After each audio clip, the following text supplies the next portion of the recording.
Hello and welcome to another episode. In this episode, we'll be looking at modals of possibility, the passive, and of course, some language functions. Let's get started. Let's talk about possibilities. When we talk about possibilities, we use the modal verbs must, can, and might to show how certain or uncertain we are about something. So let's see how we can apply that. If we decide to use must with the infinitive, we talk about something that we're not sure about, we're somewhat not certain, and we have a reason for our belief. So let's look at an example. We can say, he owns a very expensive car. This is our belief or our evidence for saying the possibility. He must be very rich. So if you decide to use it with the infinitive, you'll say, he must be, she must be. Now, again, the next example we have here is she wears a wedding ring. So she has a ring on her finger, so we'll say she must be married. Excellent. Now, what about if we decide to use must have? We use it when we're almost sure that something is true because we have a reason from the past. Excellent. So we'll say he is already at home. So he's at home. From the past, he must have finished his work earlier. He must have finished his work. Again, must have is always followed by the verb in the past participle. Another example we can say is Nuha got excellent marks. Nuha got in the past, and we'll say she must have studied hard. She must have studied. Excellent. Let's look at the next. We have can't plus an infinitive. When we use can't, we're almost sure that something is not true or it's impossible. And we also have evidence for our belief. So what can we say? We can say, he can't be at the cinema. He never goes to the cinema without me. He can't be. Excellent. So we use can't plus the infinitive. We can also say, it can't be easy designing that building. Its design and structure are very complicated. Excellent. Now, the same thing goes for when you decide to use can't have.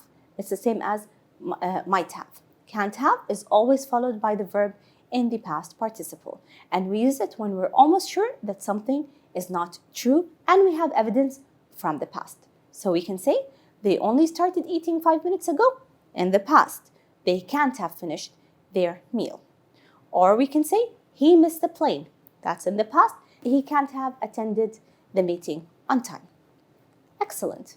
Now what about might? Might is basically used when we're not sure if something is true or not. So there's a 50-50% chance. So what do we follow it with? We follow it with the infinitive. So I can say, I'm looking at someone and I say, they have a strange accent.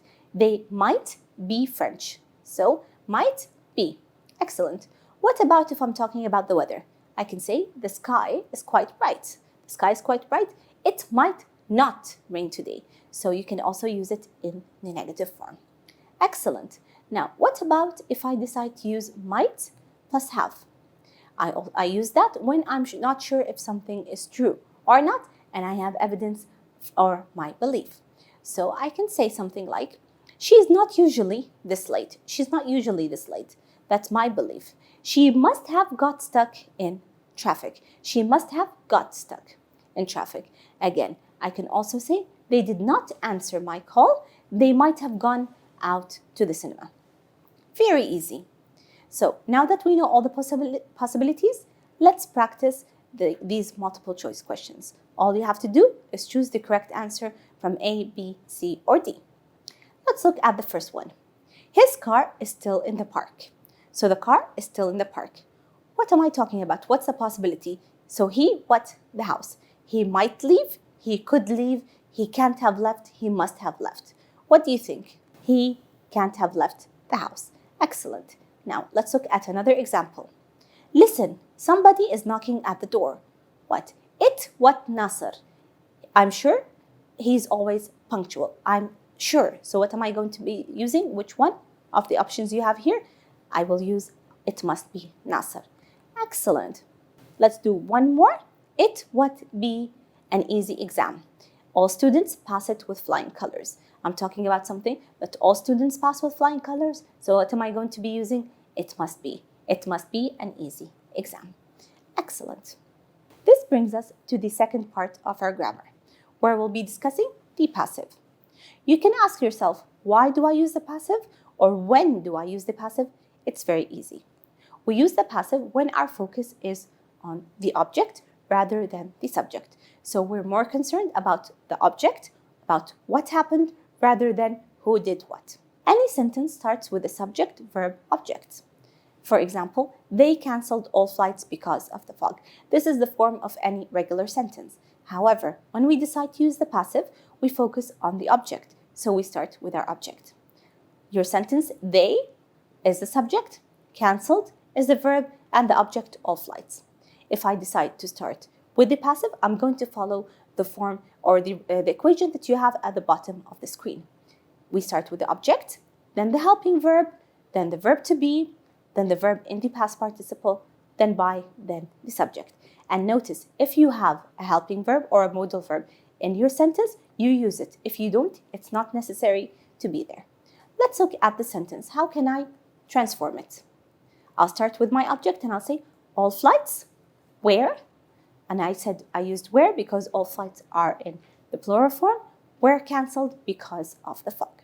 Let's look at more deeply.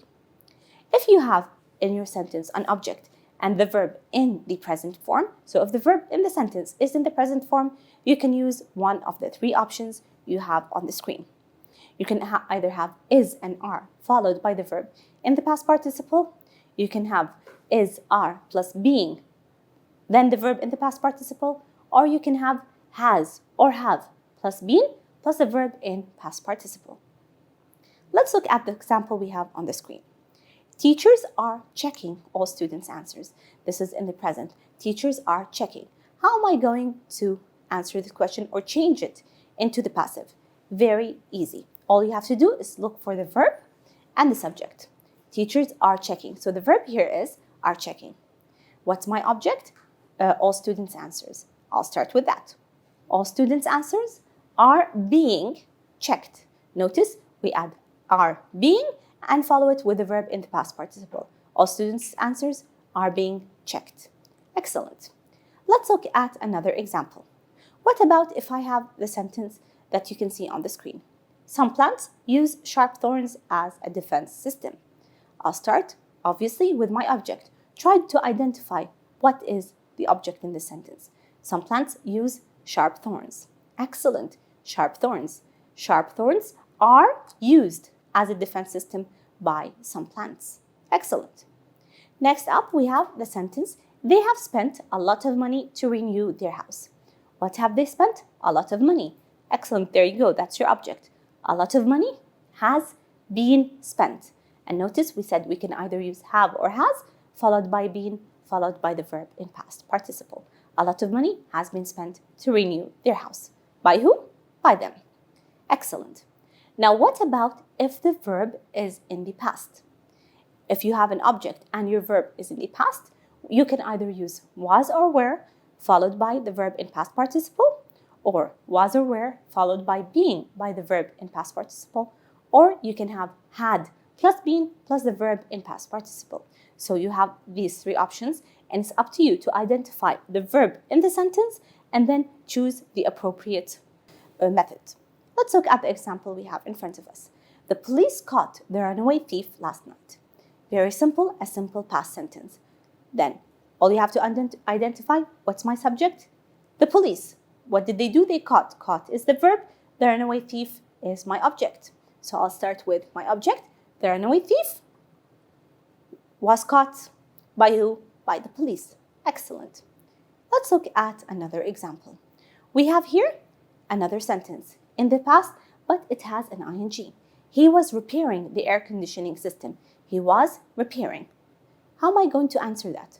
Very simple. Remember the forms that we had earlier and try to choose the appropriate one. The air conditioning system was being repaired. Was being repaired by him. Excellent. And one more example here. We have, she had explained the new lesson. Now notice, what do you always add after the word had? Had been. Excellent. So we're going to say the new lesson had been explained by her. Very good. Let's move on to the next form. You can have object plus the verb in any other kind of form, in all the other forms left. What do we do? What do we say? You can either have will plus be plus the verb in past participle. You can have to plus be plus the verb in past participle, or you can have be going to plus the verb plus be plus the verb in past participle. Let's see, what can I say? Look at the sentence. The government will build a new reservation. Obviously, it's very clear what my object is. A new reservation will be built. Excellent. Now, the next sentence we have here is, they are going to reward the best employee. Look for your subject. What is it? They are going to reward. What are they going to reward? The best employee. That's who. The best employee is going to be rewarded. And notice that the verb is always in the past participle. Let's look at the next example. The manager has to reconsider the final decisions. The final decisions have to be reconsidered by the manager. Excellent. Now that we've practiced or looked at all these examples of the passive, let's put them into use and look at the following exercise. All you have to do is choose the correct answer from A, B, C, or D. Trees cut down for their valuable hardwood. What do we do? What do we use? Are, can't, might, or must have. Trees are cut down for their valuable hardwood. Let's look at the next sentence. Cars are what? Cars are in factories. Notice, how do we use or how do we add the verb? It's always in which tense? In the past participle. So we'll say cars are manufactured in factories. It's clear that you've grasped the passive and you're good to go. Let's move on to prepositions. Prepositions are really easy if you know how to use them. Let's look at the first one we have up, and it's the word in. Basically, we use in when we're talking about, this is the preposition of time, obviously. And if we're referring to time, we'll use it to talk about years. So in 2012, we'll use it to talk about seasons, in summer, in winter, or we can use it to talk about months, in February, in January, and so on. Or to talk about centuries, for example, in the 21st century. And notice you need to add an article, in the 21st century. You can also use it to talk about the time of day, in the morning or in the evening. Let's look at the next one. The next preposition we have is at. And if we're talking about time, we can use it to talk about a specific time. At 6 o'clock, at 6:30, or other expressions of time. For example, at noon, at night, at the weekend. Or you can use at to talk about the place to do something typical. At school, at the cinema, at work. Very easy. Now, what about on? On is used to talk about weekdays, for example, on Monday, or dates on the 25th of May, or other expressions like I'm on duty, I'm on a business trip, I'm on the holidays, on the bus, on a plane, it's on TV, or on the first floor. These are all some expressions and where you can use on. Now, are you ready to start the exercise? Let's get started. All you have to do is choose the correct preposition from A, B, C, and D. The teacher was angry. What's him? Because he did not submit his project on time. So, what would you choose? We're going to go with. The teacher was angry with him. Excellent. Let's look at the next question. We arrived what? The airport at midnight. It's a place. So what am I going to say? We arrived what?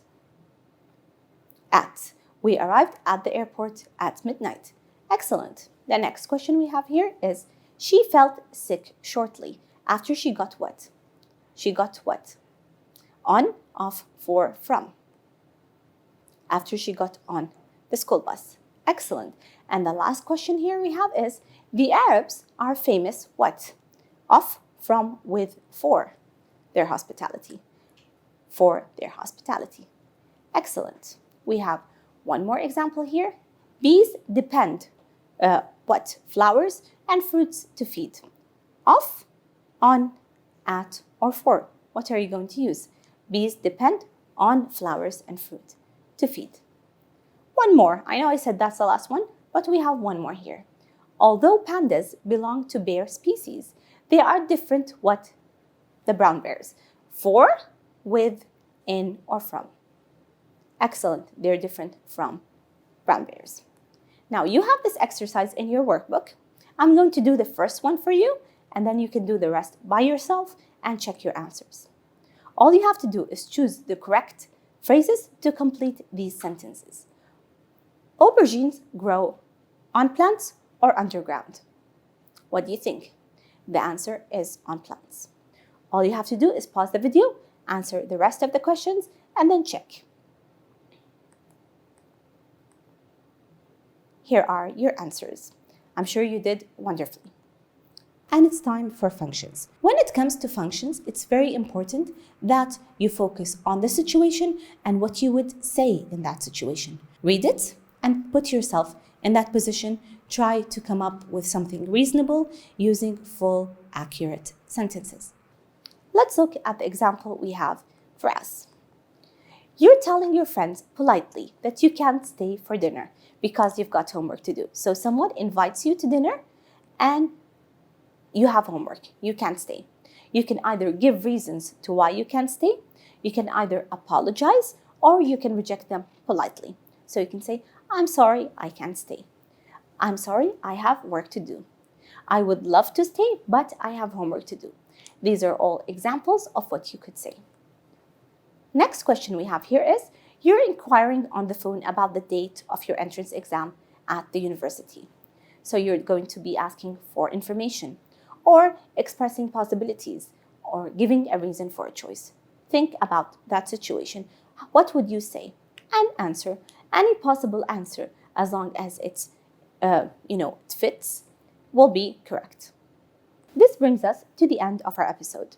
In this episode, we talked about modals of possibility, we talked about the passive and preposition, and ended our episode with language functions. Thank you for watching.